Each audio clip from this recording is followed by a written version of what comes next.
কেমন লাগলো দেখতে? খুশি তো? আমি জানি বিহারের মুখ্যমন্ত্রী হয়তো প্রকাশ্যে মুখের কাপড় ধরে টানে ও গোপনে আরো কাপড় অনেক কিছু ধরে টানে, ওর চরিত্র খারাপ আমি জানি, ওর কথা বাদ দেন। কিন্তু আপনাদের জিজ্ঞেস করছি যে আপনাদের কেমন লাগলো দেখতে? ভালো লেগেছে তো?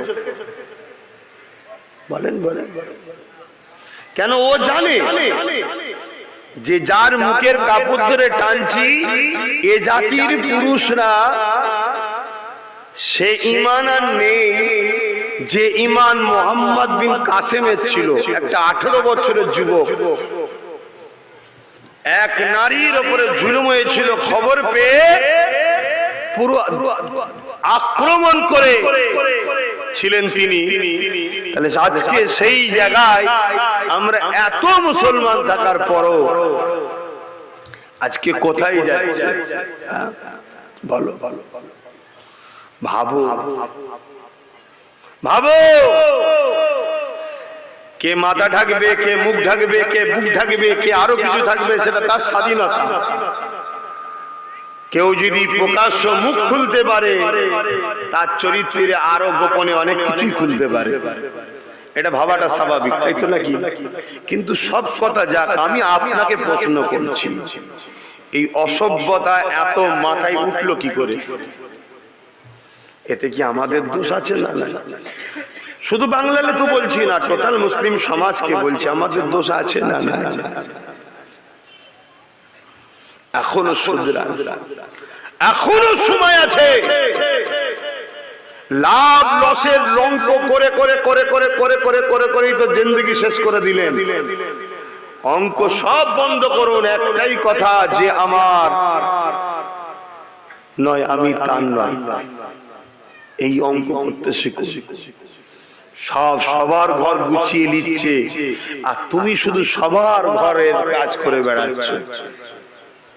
সবাই সবার ঘর গুছিয়ে নিচ্ছে আর তুমি শুধু পরের ঘরে ঝাঁট দিয়ে বেড়াচ্ছ। তোমার ঘটকালে কখন তুমি ভাববে?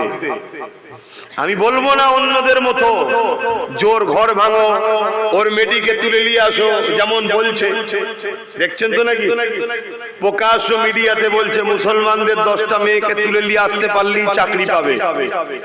দেখেছেন আপনারা এই ভিডিওটা? কেউ মোবাইল গুলো নিয়ে কি করেন দেখুন। যেমন উত্তরপ্রদেশের যে মুখ্যমন্ত্রী, এখন আমার দেশের জন্য এগুলো বলতেও লজ্জা লাগে, যে একটা সময় বলেছিল মুসলমানদের মেয়েদের কবর থেকে তুলে রেপ করা হবে, জানেন তো? দেখেছিলেন? এই কথা বলছেন। তাহলে এত বড় একটা কুখ্যাত সমাজ বিরোধী নোংরা মাইন্ডের লোক, সংবিধান বিরোধী লোক, সে একটা বড় রাজ্যের মুখ্যমন্ত্রী হয়ে যাচ্ছে। এখনো তোমার আমার খেয়াল নাই যে দেশ কোন গতিতে যাচ্ছে। তুমি এখন, আমি এখন ওই হাতির দেখানো দাঁত যারা দেখাচ্ছে সেকুলারের নামে, তাদের পিছনে এখনো ছুটছি তুমি আমি বলছি না তুমি কমনাল হও, কারণ ইসলামে কোনোদিন গোলামির জায়গা নয়। কিন্তু তার মানে এটা নয় যে আমি এমন একজনের উপরে ভরসা করছি যারই আপনজন, যারই ভাইয়েরা, তাদেরই উত্তরসূরিরা আজকে এত বড় বড় ইসলাম বিদ্বেষী নারী ঘটিত বা মুসলমানদের উপর আঘাত করছে, তারই ঘরের লোকের উপর আমি ভরসা করে বসে আছি। কি অসুবিধা হচ্ছে? ভাবো। আসেন আমি আমার জায়গায় ফিরে যাচ্ছি। আল্লাহ নবী অনেক কষ্ট করেছিলেন এই সমাজে নারীদের ইজ্জতকে বাঁচাবার জন্য। এই জমিনে যখন মানুষ এক আল্লাহকে মানত না, 360 যখন খোদাকে উপাসনা করত, তারা নারীদের ঘরে জন্তু জন্তু পুঁতে দিত। আল্লাহ নবী এসে তাদেরকে বুঝাতে লাগলে, এ মক্কা মানুষেরা, এই এলাকা মানুষেরা, এই রোমের মানুষেরা, পারস্যের মানুষেরা, এই পৃথিবী মানুষেরা, কেন তোমরা নারীগুলোকে এত অবহেলা করো? কেন তোমরা নারীগুলোকে জন্তু মুতে দাও? তারা বলতে লেগেছিল নারীরা হলো অশুভ, নারীদের বাঁচার কোনো অধিকার নাই। আল্লাহ নবী বলেছিলেন না, নারী অশুভ নয়, নারী হলো সেই যিনি আল্লাহ বা কন্যা সন্তানদের এত নিয়ামত করেছে। কারো ঘরে যদি প্রথম কন্যা সন্তান হয়, এর মানে ওই নারীর বাবাকে মহান স্রষ্টা আল্লাহ জান্নাতে সুসংবাদ দেয়। যুগে যুগে নারীদের ওপরে জুলুম হয়েছে, আর নারীদেরকে ইজ্জত সম্মান ইসলাম দিয়েছে। জোরে বলুন সুবহানাল্লাহ। কিন্তু আজকে এই ভারতবর্ষের বুকে এমনও কথা শোনা যাচ্ছে, ইসলামের সম্বন্ধে মিথ্যাচার। এমনও শোনা যায় ইসলাম মে রেপ করা নাকি কোনো খারাপ বিষয় নয়। শোনা যায় না, যায় না? এটা এই যে মিথ্যাচার ইসলামের উপরে, এর কারণে আগামী দিন সর্ব জায়গায় মুসলিম পুরুষ তোমরা চারিদিকে মার খাবে। কেন? এই মিথ্যাচার এমন ভাবে ছড়ানো হবে, মুসলমান দেখলেই পিটবে। কথা বোঝা ঢুকছে? এটা একটা প্ল্যান তৈরি করা হচ্ছে। যেমন আমি গতকালকে দেখলেন উড়িষ্যাতে অনেক জায়গায় বস্তিতে আগুন ধরিয়ে দিয়েছে, দেখেছেন? দেখেছেন কি বলবেন? এগুলো খবর রাখেন না? এই আগুন ধরানোর পিছনেও একটা কথা উঠছে, এটা আমি অনেক আগে থেকে জানতাম। কেউ একজন কিছু করবে, আমি অনেক আগে বলেছিলাম মুসলিম সমাজের মধ্যে এমন কিছু লোককে দিয়ে এমন কিছু কাজ করানো হবে যার দ্বারা পুরো মুসলিম সমাজকে চারিদিকে টার্গেট করা হবে। এটা অনেক আগে বলেছি। আজকে সেই জায়গাতে মুসলিম যেখানে থাকে সেসব বস্তিগুলো আগুন ধরিয়ে দেওয়া হচ্ছে, আর তাদেরকে একটা বিশেষ স্লোগান দিয়ে তাদের উপরে জুলুম করা হচ্ছে। আগামীতে আরো বাড়বে। আর এই সব কিছুর পিছনে কারণ একটাই, আমরা রসুল ভোলা হয়ে গেছি। আপনি ভাববেন এখানে রসুল ভোলা শুধু কি আছে? হ্যাঁ, আমাদের যে কাজ আমরা সে কাজ ছেড়ে দিয়েছি। আমাদের কাজটাই হলো নায়ের সাথ দিয়া জুলুমের বিরোধী করা। কিন্তু আমরা এতদিন করছি কি? জুলুমের সাথ দিচ্ছি, নায়ের বিরোধী করছি। করেছি না করিনি? আজ নয়, আলহামদুলিল্লাহ অনেক বাপ ভাই মা বোন পরিবর্তন হচ্ছে, নবী বংশের আওলাদ নওসাদের সাথ দিচ্ছে, এটা ভিন্ন বিষয়। কিন্তু আমরা এই পাপের মধ্যে অন্যায়ের বিরুদ্ধে জড়িয়েছি না জড়াই? আজ নাই নতুন করে মানুষ চেঞ্জ হচ্ছে। তবে হ্যাঁ, এটা বলতে পারি এখন আল্লাহর পক্ষ থেকে মার শুরু হয়ে যায়নি। এখনো সময় আছে, তওবা আমাদের করে নেওয়া দরকার। এখনো টাইম আছে ফিরে আসা দরকার। এখনো টাইম আছে পরিবর্তন হওয়া দরকার। এ না জওয়ানেরা, তরুণেরা, আমার নবী পাকের প্রেমিকেরা, আরে আমার নবী সাহাবারা নবীকে কেমন মহব্বত করেছে, ওই মহব্বত তোমাকে আমাকে করতে হবে। রাসূলুল্লাহ সাথ দেওয়ার জন্য সাহাবা হুজুরকে নিয়ে গিয়ে শুলিতে চাপিয়ে চাপিয়ে এক এক করে শহীদ করে দিয়েছে। শত শেষে আল্লাহ নবীর সাহাবী হযরত খুবাইব রাদিয়াল্লাহু তাআলা তিনাকে শুলিয়ে কাঁধে নিয়ে এসে বলতে লেগেছে, এ খুবাইব, এবারে তোমাকে শুলিতে চাপানো হবে, এখনো সময় আছে, মুহাম্মদ রাসূলুল্লাহকে ছেড়ে দাও। আরে আমার রাসূলুল্লাহকে কেন ছাড়তে বলছে? আমার রাসূল ছিল জালিমদের বিরুদ্ধে, আর খুবাইব ছিল রাসূলুল্লাহর সাথে। তার মানে নবী জালিমদের বিরুদ্ধে, সেই রাসূলুল্লাহ সাথ দিয়েছে বলে খুবাইব হুজুরের উপর জুলুম হতে লেগেছে।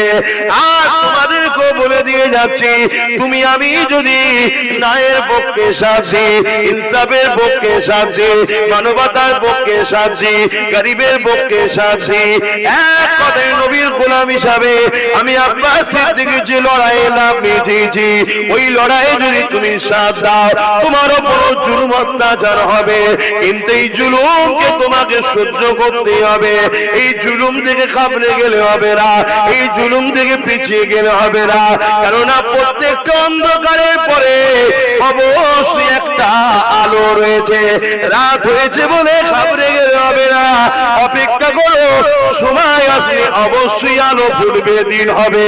ঠিক তেমনি আল্লাহ কোরআনে জানিয়েছে, হে আমার বান্দা বান্দিরে, অবশ্যই কষ্টের পরে আমি আল্লাহ তোমাদের শান্তি দেব।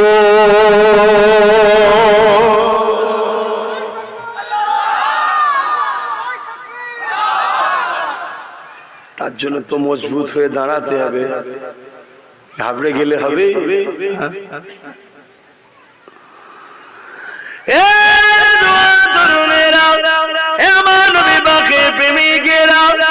কতটা কষ্ট করেছে আল্লাহ নবী, কতটা কষ্ট করেছে সাহাবাগুলোরা ইসলামের জন্য। যখন আমার আল্লাহ পাক জানিয়ে দিলেন, জিবরাইল মারফতে আমার রাসূলুল্লাহকে বলে দিলেন, হে আল্লাহ পাকের নবী, আখিরি নবী হুজুর, আপনি আজকে রাতে হিজরত করে না, কেননা জালিমরা আপনাকে শহীদ করে দিবার জন্য তারা মিটিং করে নিয়েছে। এই সময় হযরত জিবরাইল এসে আমার রাসূলুল্লাহকে জানিয়ে দিলে, আপনি হিজরত করে না। এই যুবকেরা, তরুণেরা, আমার রাসূলুল্লাহকে হিজরত করতে হয়েছিল, কিন্তু আমার নবী পাক ঘর থেকে বেরোবার আগে 40 জন জালিম আমার রাসূলুল্লাহর ঘরকে ঘিরে ফেললো। 40 জন উলঙ্গ তরোয়াল নিয়ে আমার রাসূলুল্লাহর ঘরকে ঘিরে ফেলেছে। অনেক বড় কথা, আমার নবী পাক কিভাবে বেরিয়েছে আপনারা সবাই জানে। ওখান থেকে রাসূলুল্লাহ রওনা দিয়ে দিলে, রাসূলুল্লাহর সাথে কে ছিল? হযরত আবু বকর সিদ্দিক ছিলেন। রাসূলুল্লাহর সাথে যেতে লেগেছে। এরকম সমান রাস্তা নয়, পাহাড় আর পাহাড়, পাহাড় আর পাহাড়, একটার পর একটা পাহাড় কি উঠে করে করে রাসূলুল্লাহর সিদ্দিক আকবর যেতে লেগেছে। এতটা কষ্ট কেন করতে হয়েছে? কি জন্য নবীর উপরে এত জুলুম হলো? নবী ইনসাফের পক্ষে ছিল, নবী মানবতার পক্ষে ছিল, নবী গরিবের পক্ষে ছিল, নবী নারীর অধিকারের পক্ষে ছিল, নবী সন্ত্রাসের বিরুদ্ধে ছিল, নবী জালিমদের বিরুদ্ধে ছিল। নবী এমন করে এই জমিনের উপরে সভ্যতা, ইনসাফ, ইনসানিয়াত প্রতিষ্ঠিত করতে চেয়েছিল। তাই রাসূলুল্লাহর বিরুদ্ধে তৎকালীন জালিম শাসকরা লেগেছিল। এই যুবকেরা, তরুণেরা, একটা সময় দেখা যায় আল্লাহ নবীর নূরের কদম থেকে রক্ত বেরোতে লেগেছে, পাথরের কোনার আঘাত লেগে। সিদ্দিক আকবর তখন বলতে লাগলে, ইয়া রাসূলুল্লাহ, হাবিবাল্লাহ, আপনি আমার পিঠ মুবারকে উঠুন, আমি আবু বকর আপনাকে পিঠে করে নিয়ে মদিনা ইয়াসরিবে পৌঁছে দেব। কোন জায়গায় বলছে? যেখানে এরকম সোজা রাস্তা নয়, পাথরে কোন রকম ধরে আটকে উঠকে করে উঠতে হচ্ছে। এই পাহাড় পার করে আবার নেবে আবার একটা পাহাড়, এই পাহাড়ের রাস্তায়। তখন এত গাড়ি যাবার পাহাড়ে যে রাস্তা করেছে তখন ছিল না, কাঁটা যুক্ত গাছ ভর্তি। যেখানে একবার পা স্লিপ হলে পুরনিচয়, এরকম একটা পথের উপরে আবু বকর সিদ্দিক নিজে চলছে, তিনারও পা দিয়ে রক্ত বেরোচ্ছে। সেই অবস্থাতে হুজুরকে বলছে, হুজুর আপনি আমার পিঠে আসুন, এই সুযোগটা আবু বকরকে দিন। কিয়ামত দিন আল্লাহ বললে আমি তো বলবো, আল্লাহ আবু বকর আপনার হাবিবকে পিঠে তুলে ঘুরেছে। জোরে বলুন সুবহানাল্লাহ। ভাবু মোহব্বত কাকে বলে? আর আমার রাসূলের উপরে এই জুলুমটা কেন? নবী অন্যায়ের বিরুদ্ধে ছিল, জালিমের বিরুদ্ধে ছিল। আমি আপনাকে আবার একবার বলছি, প্রকৃত প্রেমিক তো সে যে নবীর সুন্নাতকে মানে। অনেকে আছে মুখে দাড়ি রেখেছে, কেন রেখেছেন? না নবীর সুন্নাত। মাথায় টুপি দিয়েছেন কেন? নবীর সুন্নাত। ভালো কথা, ভালো কথা। যেমন আমাদেরকে বলা হয় যে ফরজ ছেড়ে দিয়ে সুন্নত, ওয়াজিব, এই নফল নিয়ে টানাটানি করছো, বলে না? বলে না কেন? নফলটাও ভালো কাজ, কিন্তু ফরজটা সবথেকে আফজাল ভালো কাজ। তাই আমাদেরকে বলা হয় যে ফরজ ছেড়ে দিয়ে নফল ধরে টানাটানি করে, ঠিক তেমনই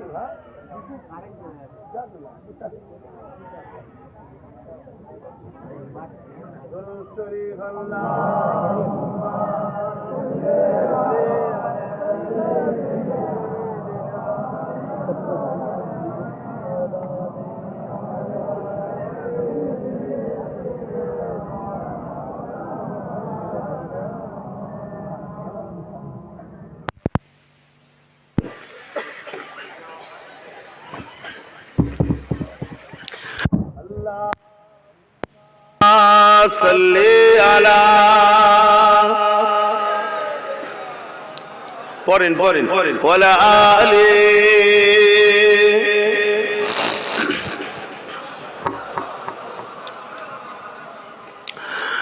যাদের হৃদয়ে আছে আল্লাহর ভয় তারা কবু নবী ভুলে যায় না, আল্লাহর প্রেম ছাড়া এই দুনিয়ায়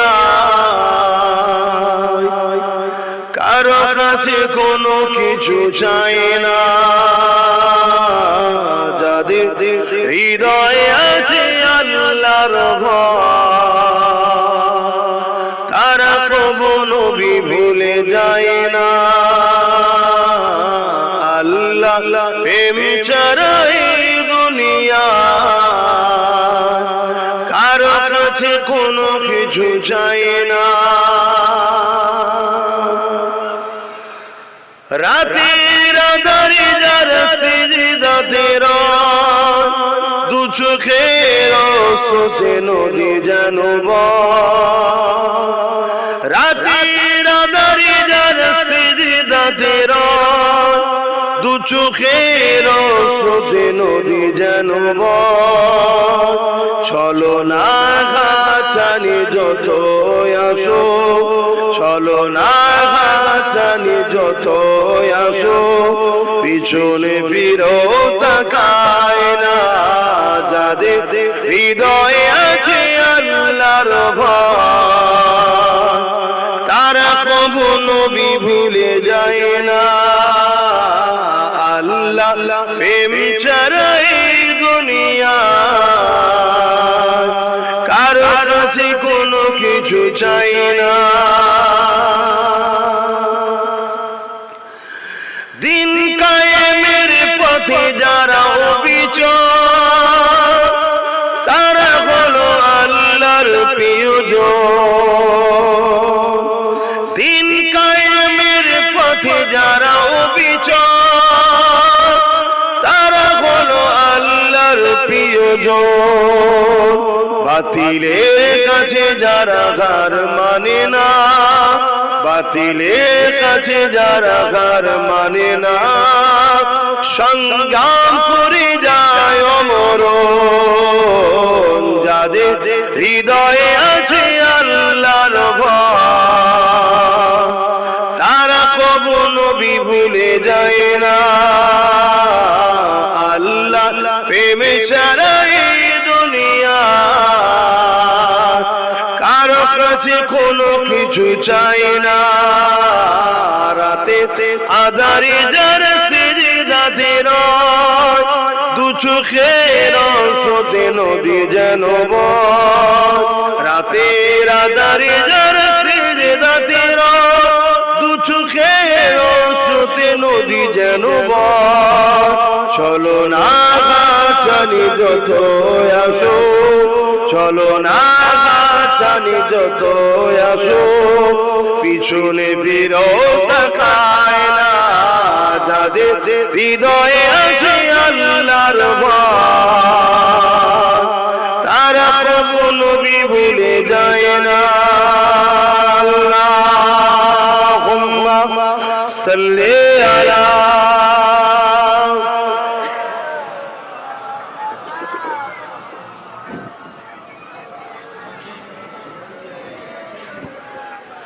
আমার আব্বা জানেরা, ভাইরা, মায়েরা, বোনেরা, আমি আবার বলছি আমার দেশের বর্ডার সিকিউরিটি নিরাপদের জন্য বর্ডারে বিএসএফ আছে না নাই? কেন রাখা হয়েছে? যাতে বাইরের শক্তি আমার দেশের উপরে হামলা না করে, বা দেশের কোন মধ্যে কেউ গাদ্দার বা দেশের মাল ইদিক ওদিক সরকারি আইন ছাড়া অবৈধভাবে কেউ যেন লেনদেন না করতে পারে, দেশের ক্ষতি না হয়। বা সেনা আছে কি জন্য? যাতে দেশের উপরে কেউ হামলা করলে প্রতিরোধ করবে, নাকি? এজন্য তাদেরকে মাইনে দেওয়া হয়, তৈরি করা হয়েছে। তো উম্মতে মুহাম্মাদি, আল্লাহ তোমাকে আমাকে জমিনে পাঠিয়েছে এই কারণে, এই জমিনের উপরে কেউ অন্যায় করলে তাকে দমন করার জন্য। তুমি কেন বুঝছো না? তুমি মনে করেছো আমাকে নামাজ পড়তে শুধু আল্লাহ পাঠিয়েছে, তুমি মনে করেছো আমাকে শুধু রোজা রাখতে আল্লাহ পাঠিয়েছে। এটাই তো তোমার ভুল কনসেপ্ট হয়েছে। নামাজ রোজা যেমন তোমাকে আল্লাহ হুকুম দিয়েছে, ঠিক তেমনি খোদার্থ মানুষকে খানা দিবার হুকুম, আর খোদার্থ মানুষের উপরে কেউ জুলুম করলে তার বিরুদ্ধে লড়াই করার হুকুম আল্লাহ দিয়েছে। জোরে বলো সুবহানাল্লাহ। তাতে তুমি পলিসি তৈরি করতে পারো, বিভিন্ন রুট তৈরি করতে পারো, বিভিন্ন প্ল্যান পরিকল্পনা করতে পারো, কিন্তু মিশন তোমার একটাই হবে, আমি জুলুমকে খতম করব, ন্যায়কে প্রতিষ্ঠিত করব। এটা তোমার কাজ। আর নামাজ ব্যক্তিগত, রোজা ব্যক্তিগত ইবাদত, হজ তোমাকে মালদার করেছে আল্লাহর ঘর দেখে আসো, ব্যক্তিগত। যাকাত আল্লাহ দিয়েছে তোমাকে, এটা শতকরা গরিবকে 2.5 টাকা দিতে হবে, এটা তোমার কাজ। কিন্তু আল্লাহ যেমন রাসূল টুপি পরেছে, তুমি পড়ছো, 10 দোকান বিছিয়ে খাচ্ছ, খাও, কিন্তু যেমন ফরজ নামাজ আর নফল নামাজ দুটো এক নয়, কিন্তু দুটোই ভালো কাজ। ফরজের গুরুত্ব অনেক বড়, নফল অনেক ছোট। নফল যদি ছেড়ে যায় তবুও অনেক গুঞ্জাইশ, কনসেশন আছে, কিন্তু ফরজের জন্য কিন্তু অনেক কড়া আইন আছে, তাই তো নাকি? ঠিক তেমনি 10 দোকান বিছিয়ে খাওয়াটাও সুন্নাত, তারপরেও যদি ছেড়ে যায় একটা সুন্নাত, তুমি নেকি পেলে না। কিন্তু আমার রাসূলুল্লাহর অনেক বড় সুন্নাত হলো সন্ত্রাস জালিম শাসকদের বিরুদ্ধে যুদ্ধ করে ওই সমাজের মানুষকে জালিম নেতাদের হাত থেকে বাঁচানো, এটা নবীর সুন্নাত। জোরে বললেন না সুবহানাল্লাহ? এইটা কি করবে বলো? সেই জায়গায় উম্মতে মুহাম্মাদি টুপি পরে দাড়ি রেখে জালিম শাসকের সঙ্গে সাথ দিয়ে বলছে আমি নবীর সুন্নত রেখেছি। সুন্নত রেখেছে না উম্মতকে বোকা বানাবার জন্য রেখেছে, ভাবা দরকার। যদি সুন্নতের প্রকৃত দরদি হতো, যেমন ফরজ ছেড়ে নফল টানাটানি করতো না, ফরজটাও আদায় করতো, নফলটাও করতো, ঠিক না বেটি? তাহলে রাসূলুল্লাহর বড় সুন্নত হলো জালিমের বিরুদ্ধে লড়াই করা। রোমের বিরুদ্ধে রাসূলুল্লাহ লড়াই করেছে, পারস্যের বিরুদ্ধে লড়াই করেছে। কেন? এরা সব ছিল অত্যাচারী, স্বৈরাচারী, মানব সুরাতে পশুর নাই জালিম শাসক ছিল। আল্লাহর নবী তাদের বিরুদ্ধে লড়াই করেছে। হে উম্মতে মুহাম্মাদি, নিজের জায়গা ভুলে গেলে। আজ আমরা লড়াইকে ভুলে গেলাম, আজ অন্যায়ের বিরুদ্ধে লড়াই করা ভুলে গেলাম, ন্যায়ের পক্ষপাতিত্ব ভুলে গেলাম। এই ভুলে যাওয়ার দরুন আমাদের আল্লাহ আমাদের কাছ থেকে সম্মান ইজ্জত মানুষের অন্তর থেকে তুলে দিচ্ছে। তাই আজকে আমরা মানুষের কাছে ঘৃণার পাত্র হয়ে গেছি। সবার মুখে একটাই কথা, মুসলমানকে শেষ করো। কেউ প্রকাশ্য, কেউ ভেতরে ভেতরে। তাই দোয়া করব, তার আগে ছোট্ট একটা কথা বলে যাচ্ছি, একটা উদাহরণ দিচ্ছি। সবাই আমাদের দুশমন, এটা মানেন তো নাকি? সবাই আমাদের মানেন তো? নমুনা বলে যাচ্ছি, শোনে। একটা হলো প্রকাশ্য, দেখুন বিজেপি সরকার আমাদের ওয়াকফকে আইন করে লিখছে না লাইনে ওয়াকফকে। আর আমাদের রাজ্য সরকার দেখুন মুখে আমাদের দরদি, কিন্তু আমাদের ওয়াকফের আইনকে সাপোর্ট করলো না। দেখলেন তো, সবাই আমাদের দুশমন। বিগত দিনেও যারা ছিল তারা আমাদের দুশমনি করেছে না করেন?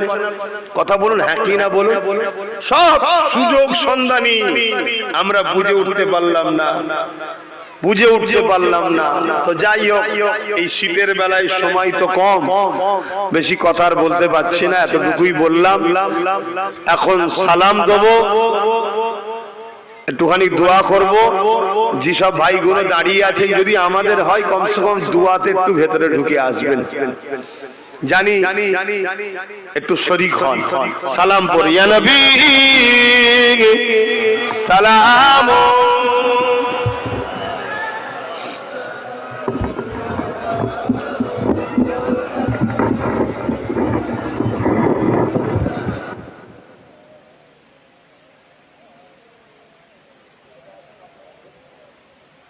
সরে সরে আসেন ভাইগুলোকে একটু আসতে দেন।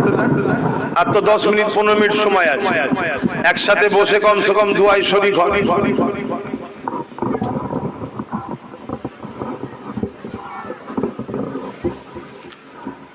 ফাঁকা জায়গা হয়ে আছে কেন? সরে সরে আসেন, এক্ষুনি তো শেষ হয়ে যাবে।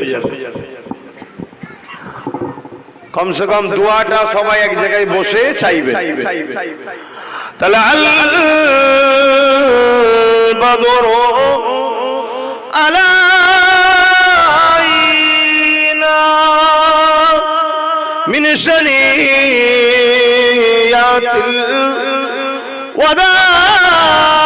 الوداع وجب الشكر علينا ما بلغ لله أهدائي يا نبي سلام يا رسول يا حبيب السلام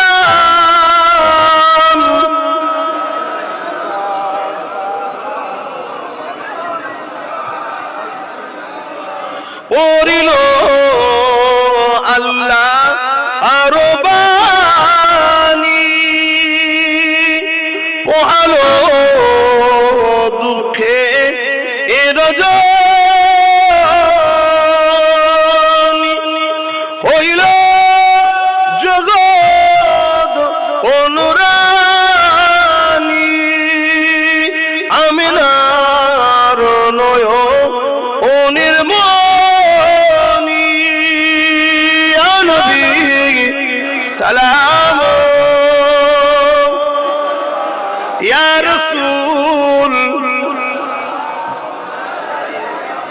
ইয়া হাবিব সালাম।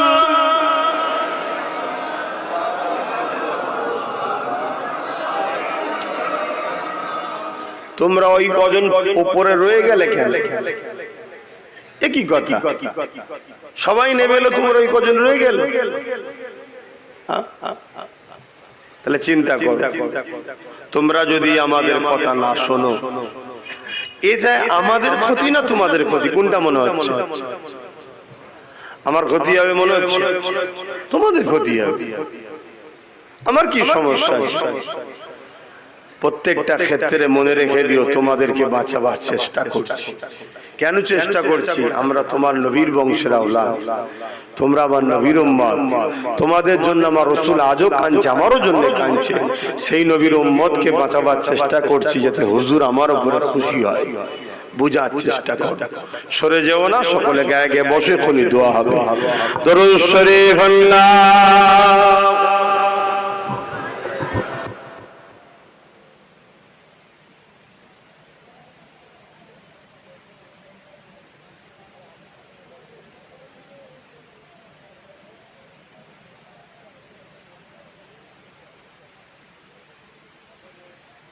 বিসমিল্লাহ শরীফের সঙ্গে 11 বার দরুদ শরীফ, 3 বার সে 50 বার সে ইখলাসি তেলাওয়াত হবে।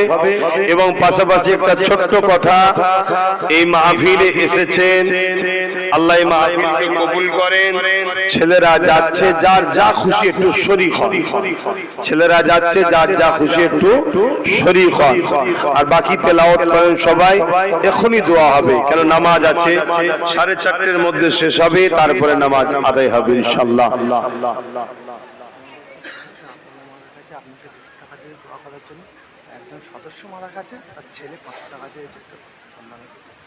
আচ্ছা, আল্লাহ কবুল করেন, আল্লাহ তাদের মনের আশাকে কবুল করে। বোন আল্লাহুম্মা আমিন। দেন দেন দেন, যার যা খুশি একটু শরীক হন। যার যা খুশি একটু শরীক হন।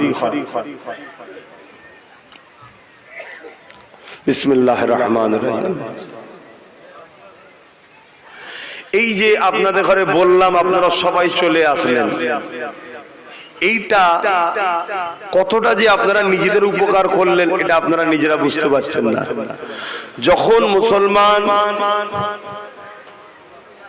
তাদের উলামাদের কথা শুনবে তখনই জানবেন ইসলাম বিদ্বেষীরা বড় টেনশনে পড়ে যাবে।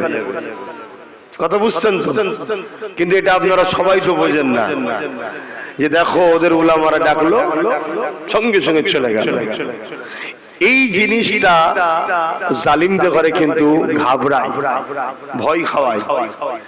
কিন্তু আমার ভাইয়েরা তো অনেকে বোঝে না, তারা মনে করে তোর বাবু ডাকছে ডাকুকে যাকতো, যা বলছে বলুককে যাকতো। কথা বুঝে আসছে? দেখো ভাই, একই কথা বারবার বলছি, তোমরা বিরক্ত হচ্ছ কি জানি না, তবে কিন্তু আকাশে খুব কালো মেঘলা উঠেছে। বুঝার যদি হও বুঝে লাও। তাই এই কথাকে সামনে রেখে আমি ছোট্ট দুটো তিনটে কথা প্রশ্ন করবে, একটু উত্তর দেবেন।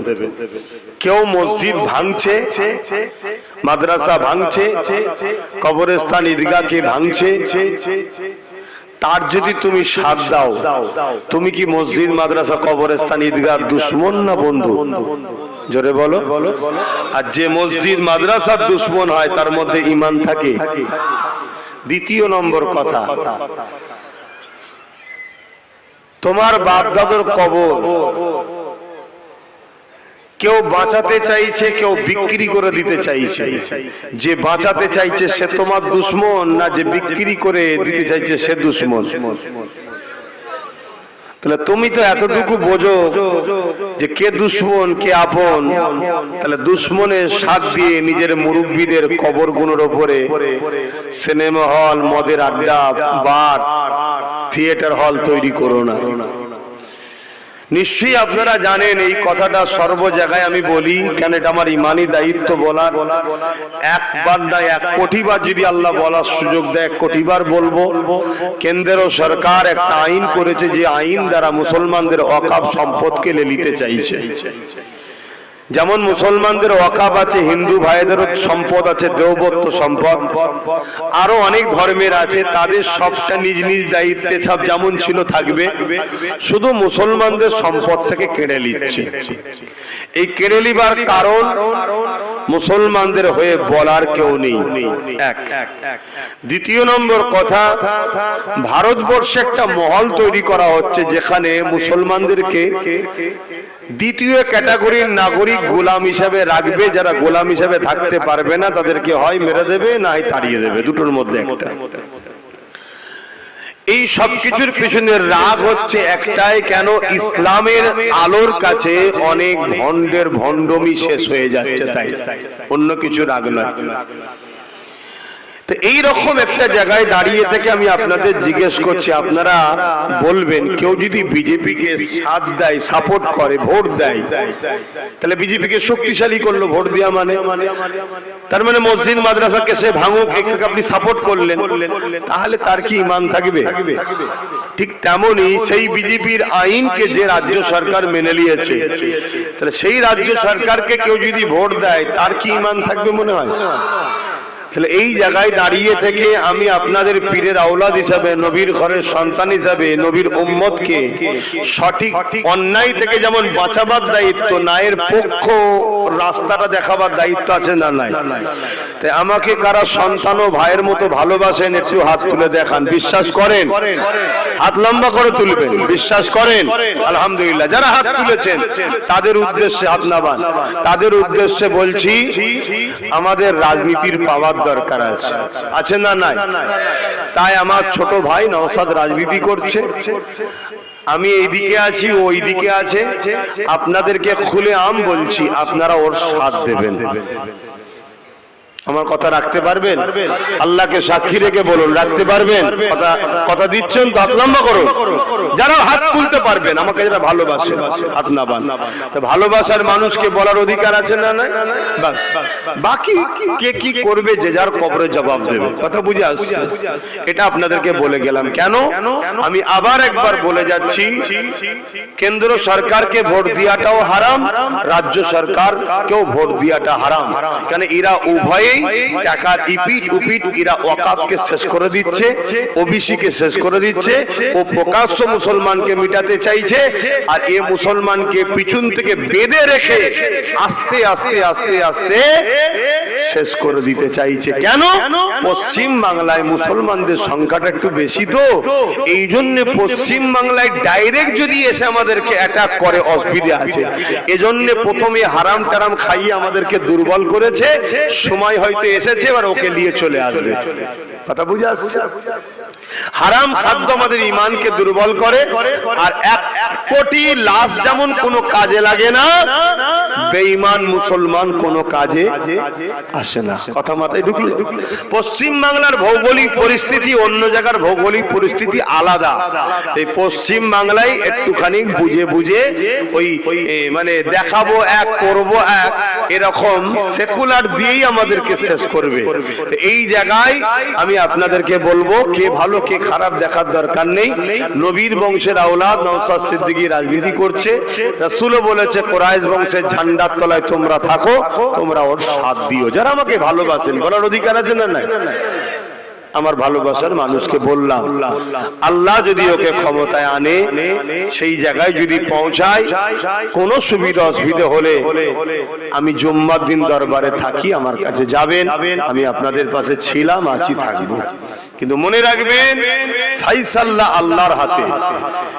আপনার সাথ দিয়াতে ওর উপকার হবে না ক্ষতি হবে, ওটা জানা আপনার প্রয়োজন নয়। আপনার প্রয়োজন আমি ইসলামের যারা ক্ষতি করছে তাদেরকে কমসে কম শক্তিশালী করতে পারি না।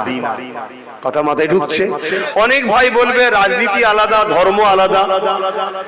আমি তাদের উদ্দেশ্যে আপনাদেরকে একটা কথা বলে যাচ্ছি, আপনারা বলবেন যদি রাজনীতি আলাদা হয়, ধর্ম আলাদা হয়, তাহলে রাজ পাওয়ার দিয়ে মন্দির তৈরি করছে আর মসজিদ ভাঙছে কেন? রাত পাওয়ার যে গীতা পাঠ করানো হচ্ছে আর কোরআন শেষ হয়ে যাবে বলছে কেন? তাহলে তোমরা কি রাজ ক্ষমতা দিয়ে ভারত থেকে ইসলামকে মুছতে চাইছো? এই অধিকার কি সংবিধান দিয়েছে? আমরা গীতা পড়বে কি পড়বে না, আমি পক্ষও নাই বিরুদ্ধও নাই, সেটা তার পছন্দের কাছে। কিন্তু কোরআনটা তো আমার পছন্দ, আমার কোরআন শেষ হয়ে যাবে, এটা আপনি বলছেন কেন? মন্দির থাকবে কি থাকবে না সেটা তাদের পছন্দের ব্যাপার, তাদের ব্যাপার, আমি পক্ষও নাই বিরুদ্ধও নয়। কিন্তু মসজিদটা তো আমার পছন্দ।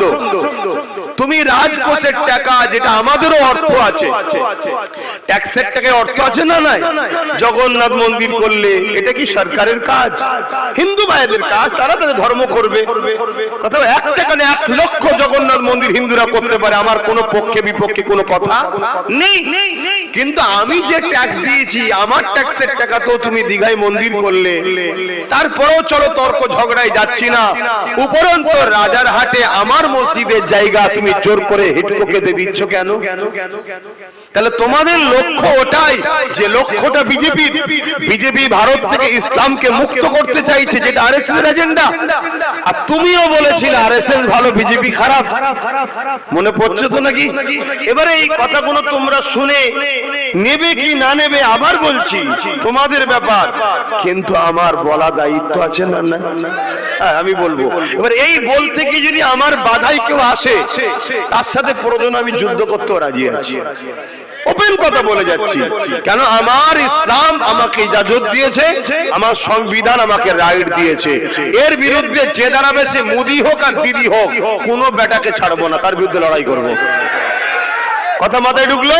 তাহলে এই জায়গায় আমার সাথে এই বুঝানোর পরে 10 জন হলেও তো সাথ দিতে পারে।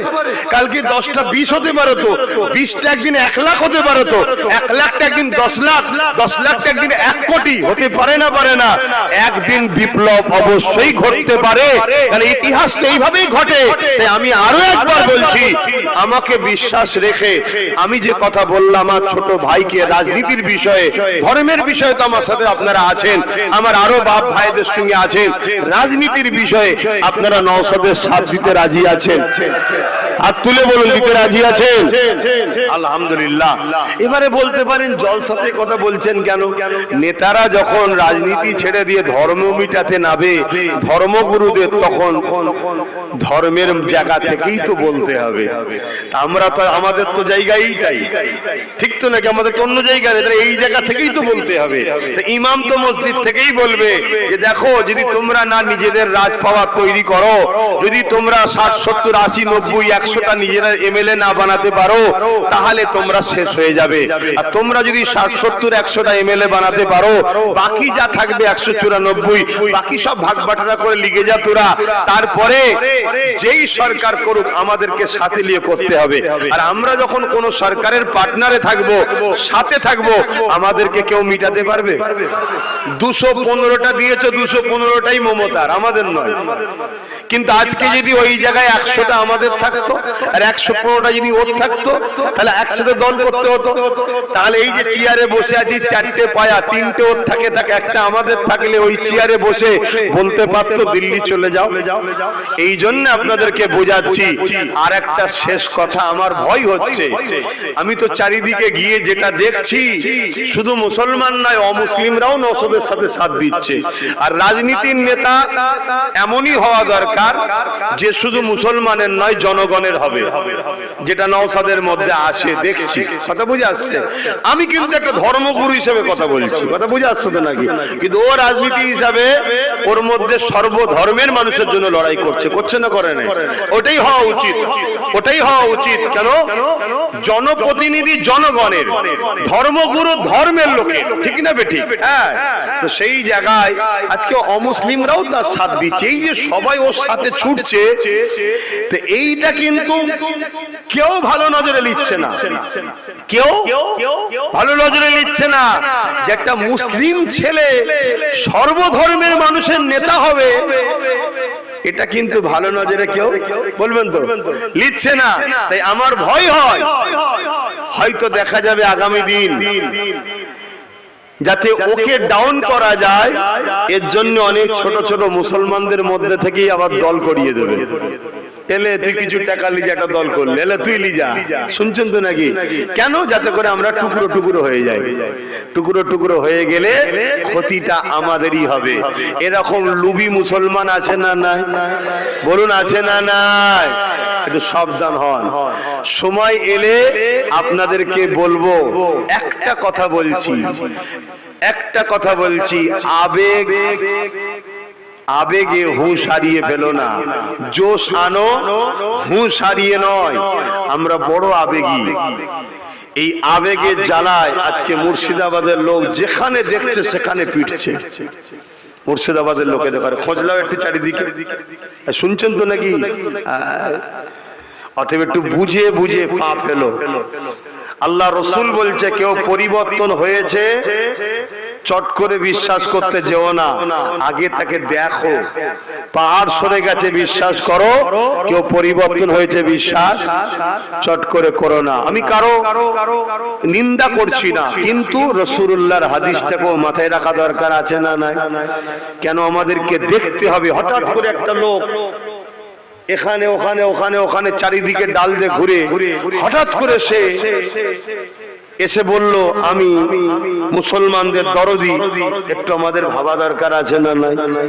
আমার বক্তব্যটা এই জায়গায়, আমি তার পক্ষে বিপক্ষে কোনো কথা বলছি না, কিন্তু আমি এতটুকু বলবো, রাসূল বলছে তোমরা ভেবে দেখো, চট করে বিশ্বাস কাউকে করতে যেও না, এটা মাথায় রেখে দিও। হ্যাঁ, আমাদের যে যা লিখছে, আমাদের যে যা কাটছে সব নোট করো, আর নোট করে কোমরটাকে আগে মজবুত করো, ভিতটা ভালো করে দাও, তাহলে উপরে 10 তলা কেন 20 তলা দেওয়া যাবে, ঠিক তো নাকি? আগে কোমর ভিত মজবুত করো, করার পরে সব আবার ফিরিয়ে লিয়া যাবে। যাবে না? যাবে না। যে পাওয়ারে তুমি আমার মসজিদ নিলে, যে পাওয়ারে তুমি আমার ওয়াকফ নিচ্ছ, ওই পাওয়ার যদি আমরা দখল করতে পারি, আবার ওই মসজিদ মাদ্রাসা ওয়াকফকে ফিরানো যাবে না? যাবে না। তাহলে আগে সেই পাওয়ারটা তৈরি করো। সেই পাওয়ারটা তৈরি করার আগেই যদি হুড়োহুড়ি করতে যাও, তাহলে তো আমাকে সব সমেত তুলে ফেলে দেবে। এক কথা বুঝছেন? একটু বুঝে বুঝে পা ফেলো। কথায় কেউ কষ্ট পেয়েছেন? আসেন তওবা করি। বিসমিল্লাহির রহমানির রহিম। আল্লাহ তাআলা, আমি জানা ওয়াজানা, ইচ্ছা ও ইচ্ছা সকল গুনাহ হইতে তওবা করিতেছি। আস্তাগফিরুল্লাহ রাব্বি মিন কুল্লি যামবি ওয়া আতুবু ইলাইহি। আশহাদু আল্লা ইলাহা ইল্লাল্লাহু ওয়াহদাহু লা শারীকা লাহু ওয়া আশহাদু আন্না মুহাম্মাদান আবদুহু ওয়া রাসূলুহু। লা ইলাহা ইল্লাল্লাহ মুহাম্মাদুর রাসূলুল্লাহ সাল্লাল্লাহু আলাইহি ওয়াসাল্লাম। আল্লাহুম্মা আমিন। আয় আল্লাহ, প্রতিদিন প্রতিটা জায়গায় চেষ্টা করছি আল্লাহ আমার বাপ ভাই মা বোনদেরকে বুঝাবার। আল্লাহ ফায়সালা আপনার হাতে। আল্লাহ আপনি আমাদের জীবনের গুনাহ মাফ করে দেন, আমাদেরকে নামাজি মুত্তাকি পরেজগার বানান, সমস্ত বুরাই খারাপ রাস্তা থেকে দূরে রাখেন। আয় আল্লাহ দিদারে কাবা দিদারে মদিনা শরীফ যাওয়ার তৌফিক দেন। যে যায় মাহফিলে শরীক হয়েছে আল্লাহ,